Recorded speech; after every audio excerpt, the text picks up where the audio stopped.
I don't care if you can hear the AC or not. It's 100 degrees in this room right now, so we're gonna have the AC on. But we have the RTX voice on my microphone, so hopefully you guys won't hear the AC and it won't ruin the audio too much. But today we're gonna be going over if you should buy the native glass for your mirrorless camera, or if you should just adapt Canon EF lenses to it. So let's get right into that. Now, selecting the right type of lens to buy for your camera is pretty difficult to decide, especially depending on what kind of a shooter you are. And I'm going to categorize the shooters to photographers, videographers obviously, and hybrid shooters, which is what I am. So depending on what kind of shooter you are, you might be better off just buying the mirrorless lens or just adapting the Canon EF versions of the lenses. Now, if you're a photographer, honestly, you're kind of better off just buying the native lenses. Like, for example, I'm a Sony shooter, so I have a lot of Sony lenses, like this Sony 85mm 1.8 that we got right here, if it'll focus on here. And this is a very sharp lens that autofocuses super quick because it's made for the native camera itself. So when you're adopting a lens, there's usually a lot of problems with it. And with the new mirrorless lenses, they usually tend to be lighter and they're also a little bit sharper. So honestly, if you want the best quality and best performance you can get from the lens, it's always better to just get the native mirrorless lenses. But now this where it comes a little complicated if you're a videographer, or especially if you're a hybrid shooter.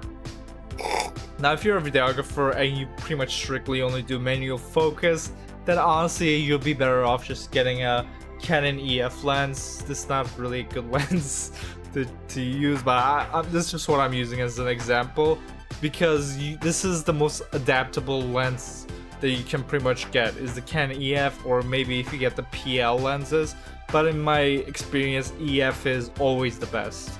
And that's mainly because you can just adapt this to any camera you want. You can simply just use an adapter like the Sigma MC11 adapter I got right here. Something like this, you can just add it onto your lens. Just take the bottom off. And after I add this adapter, boom. Now I can use this Canon EF lens on my Sony camera that I got right here, and it works decently. Pretty much you're gonna get the same sharpness, but what the big difference is gonna be the autofocus. And honestly, the autofocus is not perfect once you adapt the lens, especially if it's an EF Canon lens.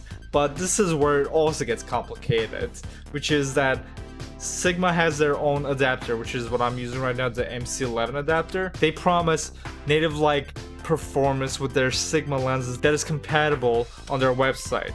So if we look at their website right here, you see that, here's the Sigma lenses, and they added for you can adapt to their Sigma camera, which is the FP, I believe, and Sony E-mount body, and the Canon EOS series. I believe they also have one for the L-mount Alliance, and this is just the PL for the L-mount. But here's a list of lenses they have, which is a huge lens of lenses they have, and it pretty much covers every focal. They got 14 to 24 2.8, so you get your ultra wide shots. They got a 24 to 70 2.8, and then 7200 2.8, which is the next lens I'm actually going to be buying, so we are going to be making videos on that lens. But as you can see, they have such amazing lenses, especially their art series lenses are amazing. That's what I'm shooting this video on right now. But here's the thing. Now, this lens right here is the Sony E-mount version. This is the Sony Sigma 35mm f1.4. So if we just look up this lens right here, let me just pull this stuff out of the way. When we look up this lens, we get this. This is what it looks like. So just keep this image in mind. But if we look at the Canon version of this camera, the Canon lens looks a little different. It's the same exact lens, but they added the adapter, the MC11 adapter, permanently on the bottom of it. That's all they did. And as you can see, the autofocus is, pretty amazing. It tracks me without any problems. This lens is amazing. So I think this, so I'm gonna be doing more comparison. For example, I want to get a 35mm f1.4 Canon version because I already have the Sony version, and I want to compare them to see if there's a difference between these native versions versus the ones that you adapt yourself. So for hybrid shooters, I would recommend you get the Sigma lenses that are listed on the website and get this MC11 adapter if it's compatible with your camera, because that way you kind of get best of the both worlds, where you get a fast autofocusing lens that's also sharp, because the Sigma lenses are amazing. I love them. And you also are able to adapt them, which is what I love about the Canon EF lenses, that you can adapt these, you can use these, I mean, you can just use these lenses on, of course, the Canon bodies. And there's a lot of other cameras that use the EF mount, like the new Pocket 6K camera. That's an amazing camera. You use the Canon EF mount on it. Or if you get any cinema camera, you know, if you get a red camera, that's going to use an EF lens. You know, if you get an Arri camera, that's probably going to be use a PL lens, but you can adapt an EF camera to it. And or even if you have like a Micro Four Thirds camera, like I got right here, which is the Panasonic G7, you can easily buy an adapter and be able to use these Canon lenses on here too. So Canon EF lenses, I love them. So for hybrid shooters and videographers, I recommend that you get EF lenses of the lenses you want, and preferably get the Sigma versions because you can adapt them easily and still get great performance out of them. But things that, if you get like a Sony lens, or if you have the newer Canon cameras, you know, you're gonna have to buy their mirrorless lenses. And honestly, even though they are better, you're gonna get sharper and faster autofocus, and a lot of the new lenses are also have to be way lighter, and you know, they're redesigning how all these lenses are. So it's technically better to buy those versions. But you're also locking yourself in. Like for example, this 85mm lens I have right here, I can only use it on the Sony bodies.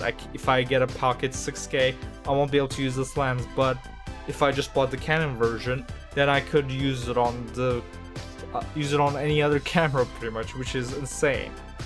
Another thing to keep in mind is that if you have any crop body cameras, for example, if you have this camera, this is a Micro Four Thirds sensor, or if you have, like for me, I have a Sony FS5, that's a Super 35 sensor, then you can buy these full frame lenses and use a speed booster with them and get like full frame like performance out of that. But you can't do that. So since this is a full frame lens, if I put this on the Sony FS5, it's just gonna become like 105mm, like what is it, f2.8 or something like that. Like it's not, you're not gonna get like 85 1.8 performance out of it. So that's something to keep in mind also. So what I would recommend you guys is that if you need the best performance, and for photographers that's usually the case, you know, if you're shooting sports for example, you know, getting the right shot is, you know, between milliseconds. You know, you have to get that shot and you can't deal with the camera, you know, not focusing or anything. And that happens a lot with the adaptive lenses, that sometimes the camera just refuses to autofocus. But if you have a good performing mirrorless lens, then you probably won't have to deal with that. And it's not even just sports. If you're shooting, for example, even like portraits, you know, milliseconds matter there too. You know, you could miss someone's expression, like the perfect expression with the lighting combined. You could have an amazing picture, but in the next frame the person could be frowning or something, and that would completely ruin it. But again, if you're a videographer and just going to be using manual focus, there's honestly no reason to get the mirrorless lenses right now, unless if you really want them. And I made that mistake before too. Like for example, this Sigma 35mm 1.4 lens, I got mainly for doing video work inside like restaurants and bars, where I'm gonna need the low light lens. But I should just bought the Canon version, because the Sony version, I don't think it's doing anything different than the Canon version would have done. But that's the test that we're gonna have to do in the next part of this video, when eventually when I get a Sigma 35mm 1.4 for the Canon cameras. Then we're definitely gonna do some comparisons to see if the MC11 adapter actually gives you native like performance. So in my opinion, if you're a photographer, honestly just go with the native lenses. I think they'll be fine for it. But when it comes to videography, I would say more steer more towards EF lenses because I can pretty much use this lens on any camera I want. And if you're a videographer, you know, a lot of times you're using different types of cameras. Sometimes I'm shooting with my Sony camera, sometimes I'm using Blackmagic camera, sometimes I'm using a red camera. Because a lot of times if you're in a shoot, especially if it's like a commercial or film productions, you're renting out like a nice expensive camera. But it's nice to like be able to use your own lenses too. A lot of times you do just rent lenses with your camera, but I always prefer like being able to use like a couple of lenses that I own on the shoot just to like give my own flair to the video. But that's just going to depend on the shooter. So as I'll say, for videographers, adapt your lenses, and if you're a photographer, just go with the better native lenses that you're going to get the best performance out of them. But anyways guys, thanks for watching this video. I hope it was helpful, and make sure to subscribe. I'm eventually going to do a part 2 of this video where we're going to get the Sigma 35 1.4 for Canon EF bodies. We're going to compare it to the Sony version. But anyways guys, I'll see you guys in the next video. I make videos every single week. I'll see you guys in the next video. Goodbye.